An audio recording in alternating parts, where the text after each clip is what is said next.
Hello, this is our podcast episode for our third cinema project. Our being me, Zachary Ade. Me, Eric Zhu. And I, Caleb Brunman. Saving the best for last.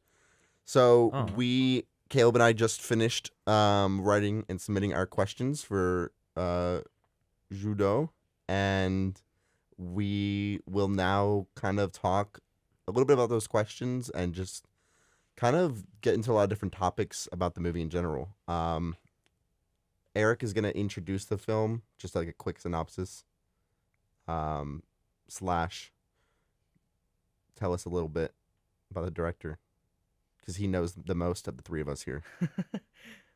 So the film we're talking about is Ju Dou, which is directed by Zhang Yimou, and it is one of his early films starring Gong Li. And basically the film is about Ju Dou, who is this young woman who is married off to an abusive husband who owns like a textile mill, textile factory, Yeah, it's like a sort of dye. joint.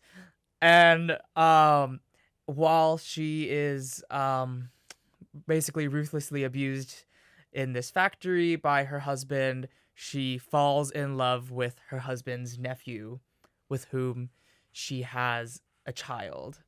And this movie is basically about Ju Dou's basically illicit affair under the watchful gaze of first her husband and then the society around them, who doesn't really approve. Yeah.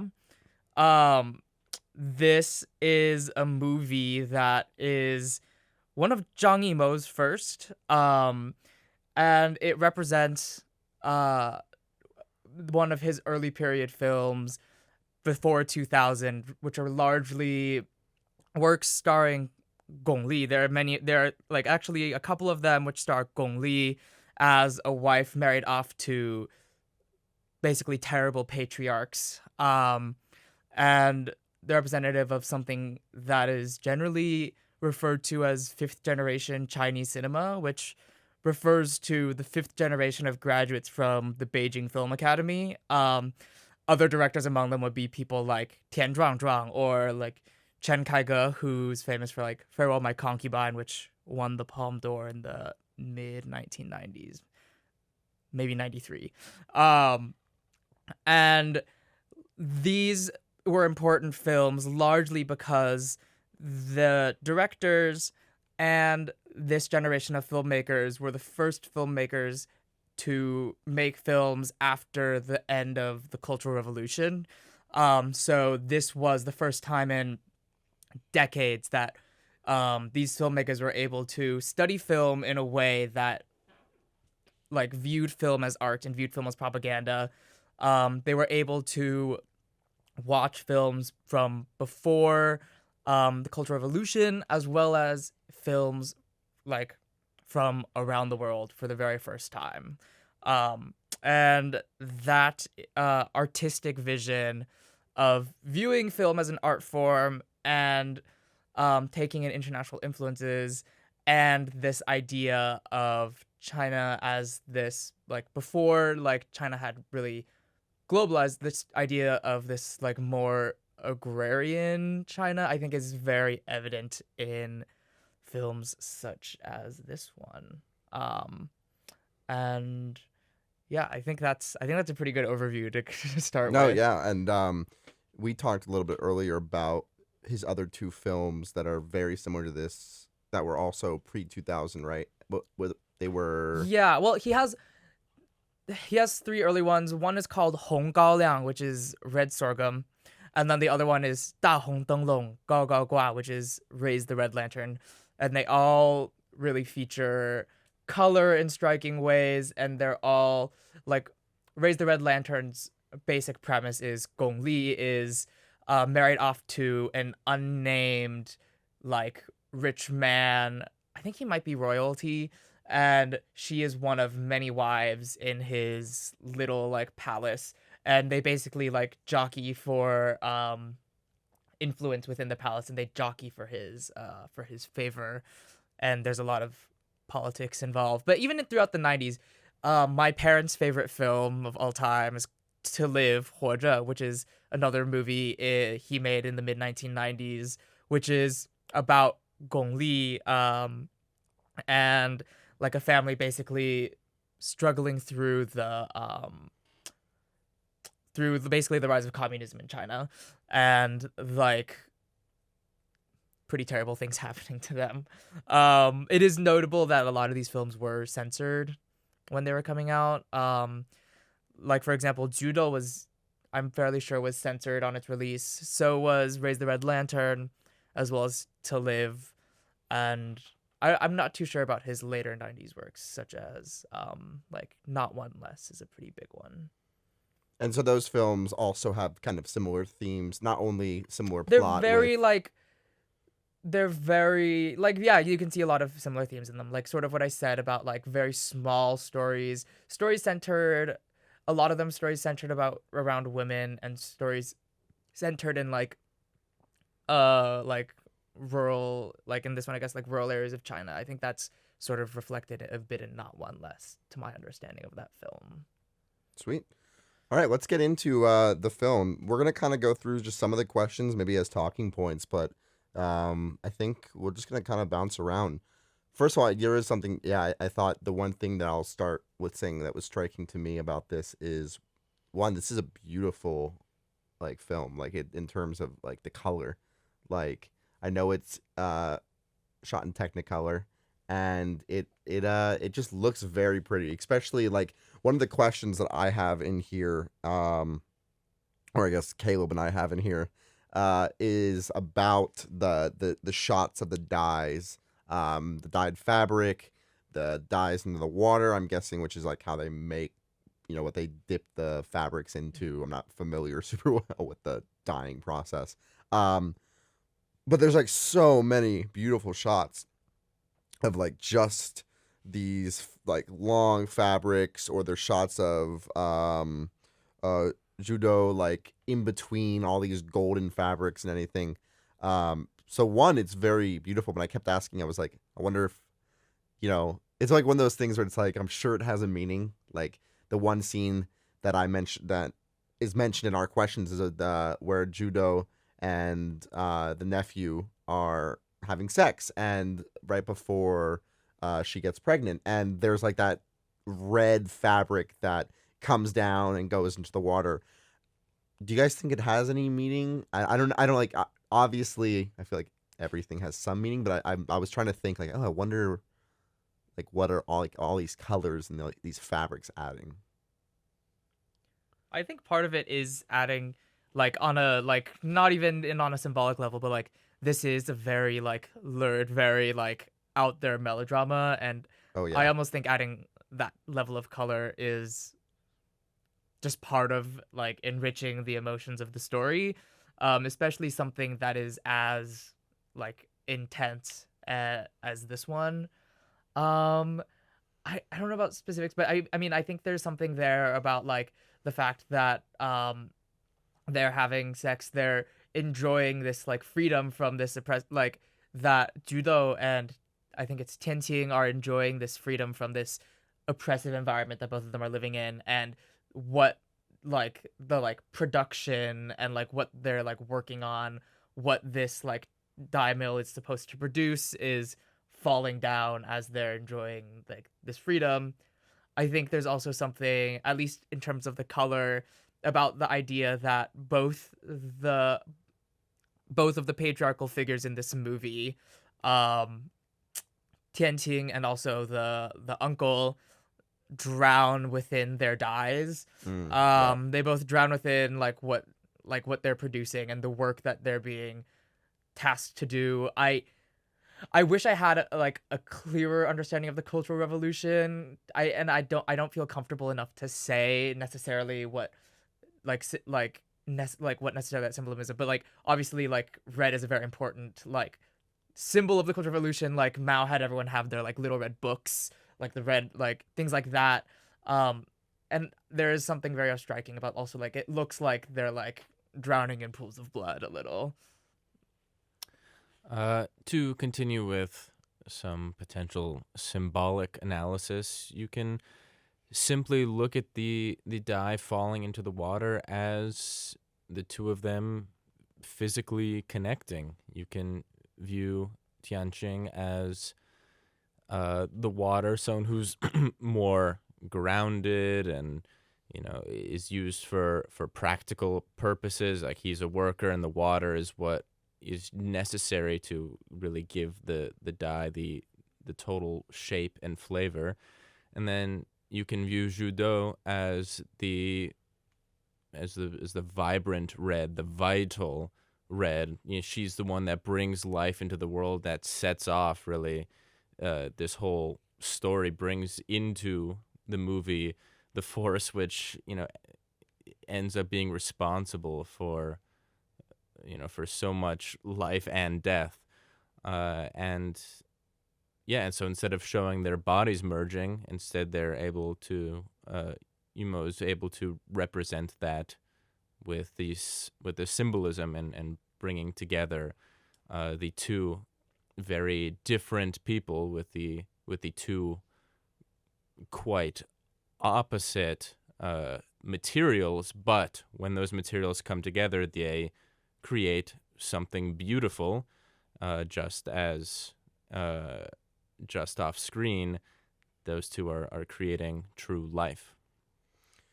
Yeah, there's a lot of. I mean, we I think there's two things, like two already so many routes we could take. I think there's a lot to say about how both the uncle and nephew die, both the same way or similar way, drowning.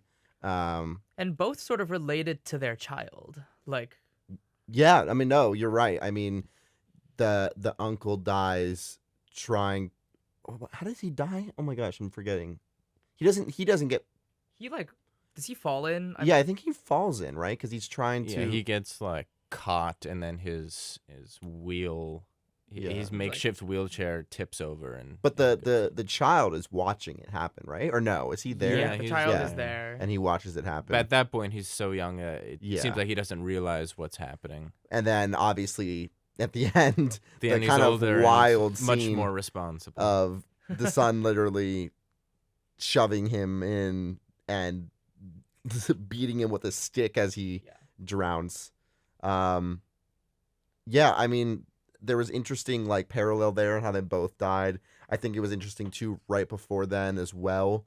There was, you had kind of seen, I guess it wasn't right before, but you had seen the nephew kind of turn a little bit into his uncle. Remember, he at one point slaps Ju Dou, and she says like, "Oh, now you're beating me as well. Like, why don't you wake him up from the dead so that you both can beat me?" I think that was like after the uncle died though, so that was a little bit before the ending. So I wonder if there's like a little bit parallel, like maybe he had turned into a little bit of his uncle, but I mean by the ending it seemed like it was like 7 or 8 years later, right? Obviously, because the child had grew up. They'd been seeing each other in secret for years.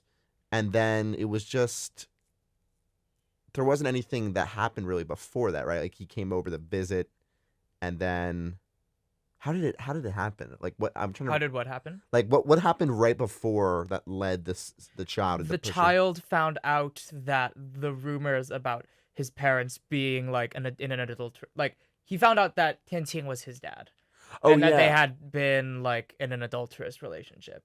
Yeah, how did I forgot because Ju Dou blurts it out because of what? There was something that happened.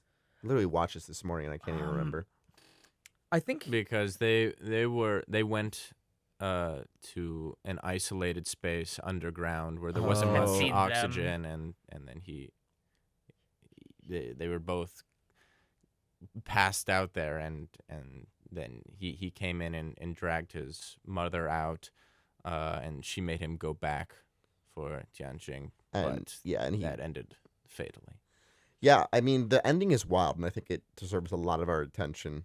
I mean, not only do you have this child who, you think it was so hard for me to wrap my head around because I'm like, oh, well, like, for the, once he's able to speak, he calls the uncle his father, not knowing it's not, and has to basically believes that's his father for a long time until, it's blurted out by Ju Dou that it's not true. And so, like, why do you think he kills his real father? Do you think he doesn't believe it? Like, he's young. Like, I don't know how old he can really be. Like, 9, 8, 9, 7, 8. Wait, they said how many years had passed. They said right? 7 or 8, Yeah. but I didn't know how old he was a little bit before that. You know what I'm saying? I got the sense that he was like had been rumors swirling around, right? I think he had gotten whether it was like shame that these rumors were true or it was him also like not approving of their relation. I'm like fairly like my interpretation was that he definitely believed what he heard, especially after the Oh yeah. Well, and then she confirmed it. And I don't know. I definitely got the sense, once again, not a Cultural Revolution expert, but one of the big things about the Cultural Revolution was that there was a lot of paranoia and a lot of like gossiping about like that like led to a lot of like pretty much like public persecutions, and a lot of that was led by like youth groups. This idea that it was the youngest generation that was like persecuting people who they deemed had done like terrible things.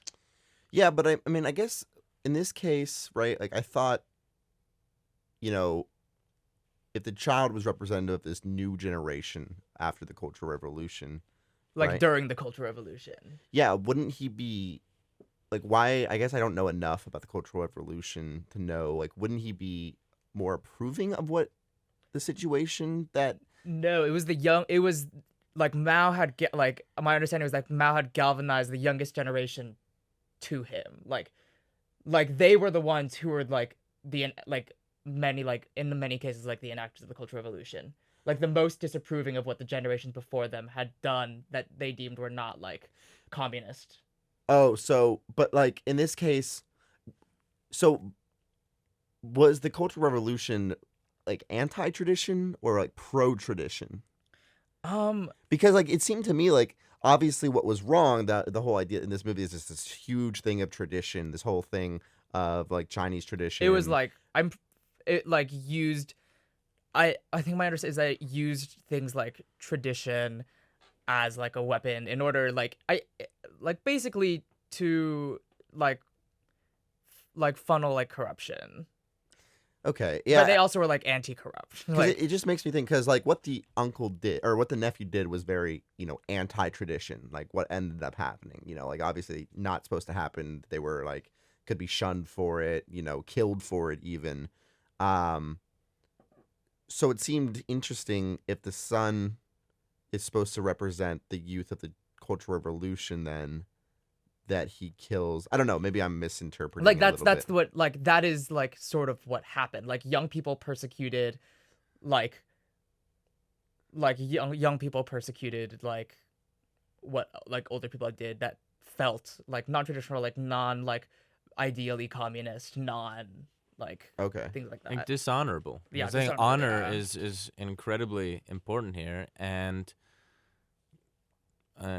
to Tianbai, I think his uncle, father, or I guess it would be his brother slash father, disgraced his family in proving these rumors true. Even if he was the real father, that to let the world in on that secret is a disgrace to the family that is irreconcilable, I think, especially with a young revolutionary mind who has to decide what to do as a consequence.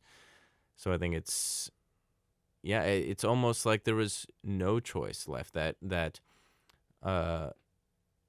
Tianqing's death, just like his uncle, was made inevitable just by his actions, just by being part of the older generation. They necessarily had to be wiped out, and I think that's probably indicative of a lot of films and ideas we've discussed this semester in Third Cinema. It's just new groups coming in, and the only way for them to succeed is to literally wipe out their predecessors. And I think that's a very crucial theme, and one that's, definitely has some sadness to it, but also just is presented so often as being the necessary action to take to promote progress. So what do we think then about the ending, the very last scene then where she burns the house down, or burns the dye mill down? Wait, does she burn the dye mill down or does the kid? I think she does. I thought it was her, right? Or does she just stand in the fire? That's definitely her in the final shot, right? But she was definitely trying to put out the fire. I thought that was at an earlier point. Oh wait, that was when the uncle tried Yeah. to. I thought. Oh wait, no, she burns the mill down. Yeah, so that's what I was. Like, how do we interpret that then? And I also don't know what happens to the child, because it goes child kills father, and then it kind of cuts to the then burning down of the dye mill. So I don't know if that's like what that's like was representative of, like the she is the survivor of, I don't know what happens to the child. I don't know if she kills her son. I don't know. I don't think so. I don't think she. But I mean, she's definitely kills herself. At least that was my interpretation, right? Because she burns the house down and she stands in the fire. So I mean, my interpretation is that it represents her despair at basically like how oppressive her situation is. I think Zhang Yimou has a very he's very good at creating such an oppressive space. Like, I think some of the first shots we see of the dye mill are like overhead shots where we see basically this dye textile factory is basically like a square, and you see this tiny oppressive square that is like a frame within the frame of the film, and this dye mill is basically representative in a way of this oppressive society that she lives in, where she is basically doomed at first to be abused by her husband, and then eventually doomed to be a victim of all of the rumors swirling around about her, and the eventual anger of her child, and this final immolation is the culmination of all of that pent up anger and despair, where the only way for her to feel free and be happy is to suffocate herself in a cave with Tianqing, and then burn down the place in the end. I mean, I wonder, does that infer then in some way at all that the only way to move past these oppressive ideas is to literally burn it down, to in some way completely destroy the old to bring in the new? Yes, I think so. I think that's something we've seen throughout the semester. For example, in the Battle of Algiers, the way that story progresses, the way anything is accomplished is through violence on either side. But what's certain is that for the new to emerge, whichever side is going to win out is going to be the one that wins with violence. So obviously Tianbai demonstrates that with killing, and even Ju Dou has the last act with the violence of the flames.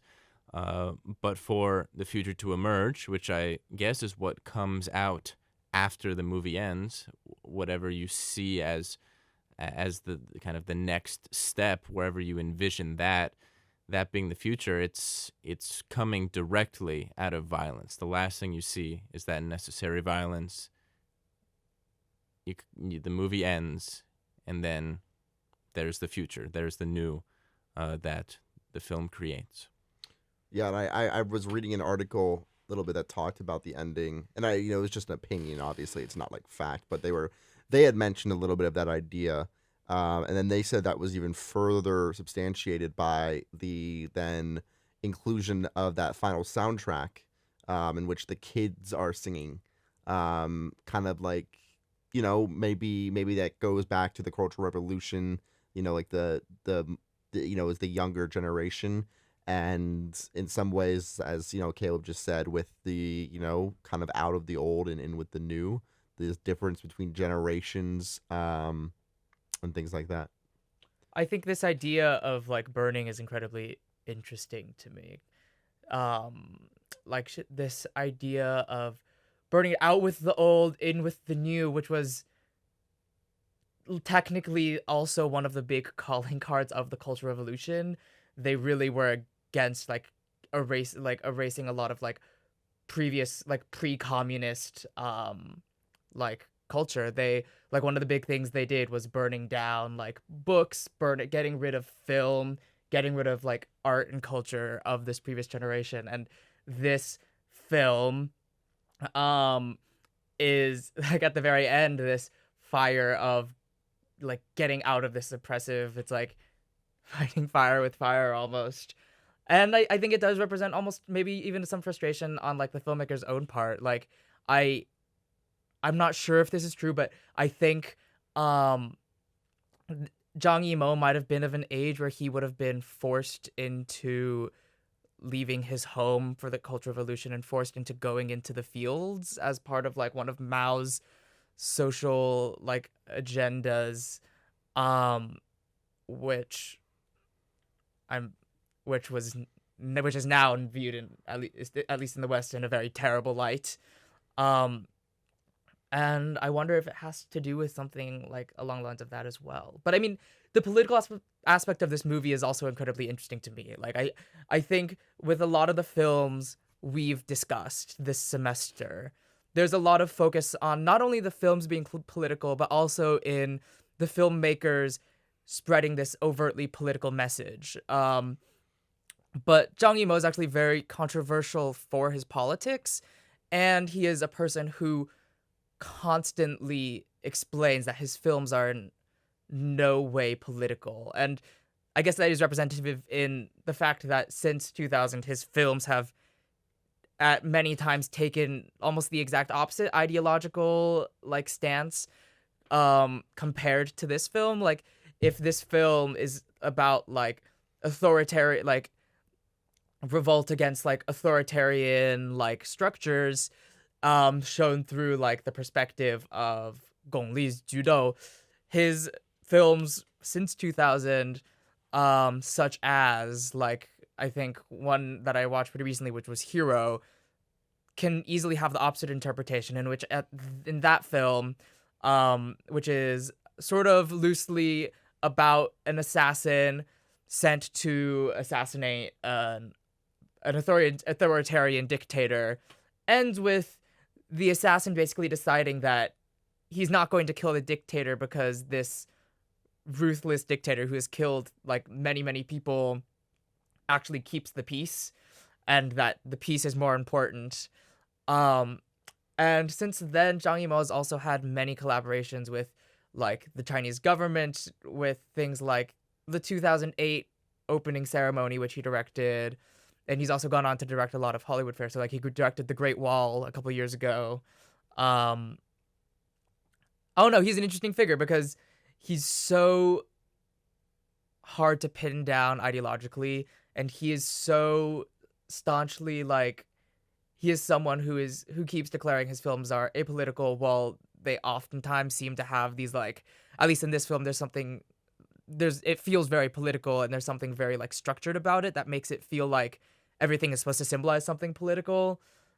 And yet, I don't know, he is such a complicated figure, and he is someone who even after he like decided, or I don't know if this is like this, I don't want to say decided, but it's someone who even after he became controversial, especially by like the sixth generation of Chinese filmmakers, as being someone who was more like closely aligned with the government ideologically, still does face censorship. Like one of his movies that came out this year, 1 Second, was initially censored and banned like right before its initial premiere. So it's a bit of a tricky thing, and like does that change how you view the film at all? Like, yeah, I guess that's my main question. The like does that change the politics at all? Like in my mind, it doesn't necessarily, but it is an interesting change.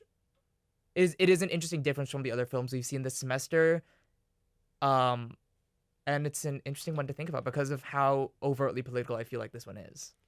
Yeah, I think this is something that Caleb wrote down in the questions as well, about the kind of political nature of this film, but at the same time it not being political, or like not necessarily choosing a side. And I think Caleb will talk about that more in a minute, or just maybe elaborate on what he thinks. But yeah, I think it's hard because, maybe even though the director has had so many different, he said different things about his films, or now makes very different types of films. I think it's hard to ignore the very obvious, I think, commentary that is in this film, but it does make me interested to does he not view his films as political? I mean, because it seems interesting. I think it.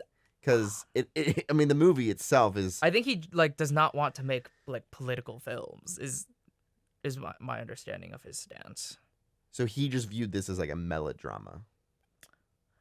Ooh, I don't know if I. Yeah, believe that. I don't know. Yeah, I mean, don't I know. also think it's hard because I think it's easy for a lot of historians to place this movie in the context of the Cultural Revolution, which I think we have as well. But I think it does work to view this film sort of in, like, maybe it does work in like, I don't know how much you can extricate it from the context of the Cultural Revolution, but like how much this film does work just as Ju Dou lives in this oppressive patriarchal society, and she is basically like undergoing this. She is oppressed, like terribly oppressed. And the commentary seems to be oppressed, but oppressed specifically by tradition. Yeah. Like, tradition's important. It Yeah. seems like there is a lot of emphasis on and a lot of focus on this idea of tradition, but it obviously being oppressive. There's the whole scene of the, I don't know the specific, like, what it was, but like kind of the heads of the community or something come together and talk about, since the uncle has died, like what has to happen, and like, the nephew and Ju Dou can't live together because of like what it might like seem to look like, and all these things and like even like the naming of the child, and like all this stuff, all these traditions. I mean, literally just the tradition of buying wives. I mean, like it was all about, and like there's this scene where this one woman says to the nephew, like, "Oh, I'm sure your father will buy you a nice, even prettier wife." Like, this was tradition. This was normal. And the film, I think, inarguably makes a point that tradition has led to oppressiveness or oppression.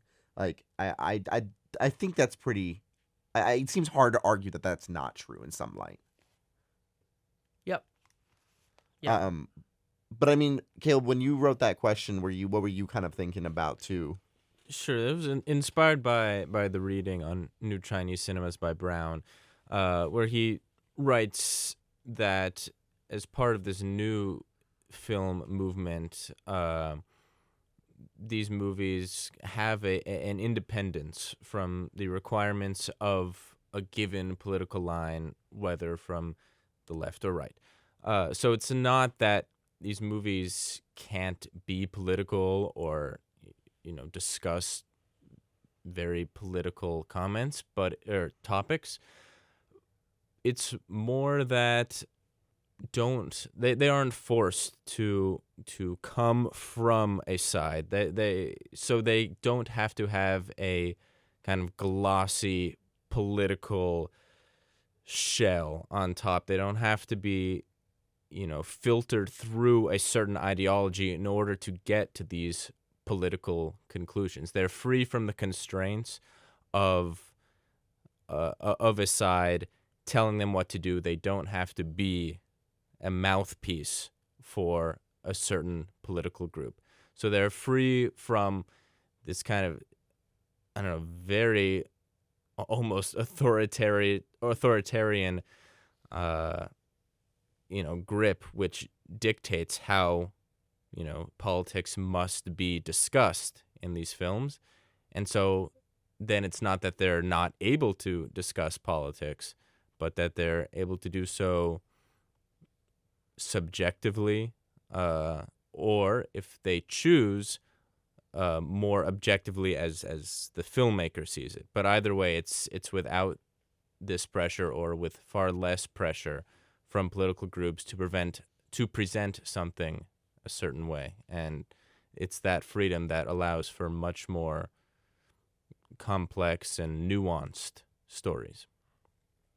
So yeah, let's wrap up, and I'm curious what you guys just overall think about Ju Dou. Like in terms of maybe just thinking about other films we watched this semester, thinking maybe about some of its strengths and weaknesses, whether it's the characters, plot, whatever. Like what how do you feel? How do you feel like this movie worked for you or didn't work? For me, I think I would say, I thought this was a very, very pointed, very strong film to end the semester with. It's got a very strong theme, obviously, of kind of combating, oppression. I still don't think it carries the same weight that a movie like Memories of Underdevelopment or, maybe a few others do. But I think it's one of the better ones that we got to kind of sink our teeth into. And I really think, too, that it's interesting to, end with a movie that's also the most recent, since we were working kind of a timeline, I thought, this being made in the 1990s obviously is a little bit more current than, say, some of the movies we started off with. But I'm just curious, maybe in terms of third cinema or even just on its own, what do you guys think about Ju Dou? I really enjoyed Ju Dou. I think it's interesting to see a film just as political in a mode that I feel like we haven't seen too much. I don't feel like we've seen too many melodramas this semester and filmed in such a like with such a lush visual style. Like we mentioned that this movie was shot in Technicolor. I love melodramas and did really enjoy this one, and I think it's been cool to see for me, especially in terms of my ideas of what third cinema is. It is cool to see the breadth of what third cinema can be, and how many different ways there are to make political films. So yeah, I really enjoyed this film. I really appreciated the small scale of Ju Dou. Arguably the film with the smallest scale we've watched this year. 4 characters, very limited locations. It doesn't try and, with its events, alter the course of history, like, in the Battle of Algiers, but it does provide kind of a prescient look at the future. It serves as a microcosm of what's to come and revolution in China. And I was very impressed with how, with so few resources, Ju Dou managed to make that kind of impact. Yeah, I agree. I think it was. I also love the Technicolor. I think that it was nice to have a smaller. It was kind of nice to end on a smaller film. In terms of just like you said, in terms of scope. Maybe not scope, but it just location, characters. It felt nice to get a little bit more. Like I was kind of getting more into the characters rather than into maybe the history or a larger plot. It felt like it was more about the characters, more about this beautiful relationship and the tragedy that it kind of ends with. So I think it's, that was a tragic ending, just like it is very tragic to come to the end of the semester with Third Cinema. And so I think that this was, a great film to do an episode on because it had a lot of different stuff to provide us with. All right. Any other final thoughts? Thank you. Yeah. Thanks for listening. This was our kind of review and insight into Ju Dou.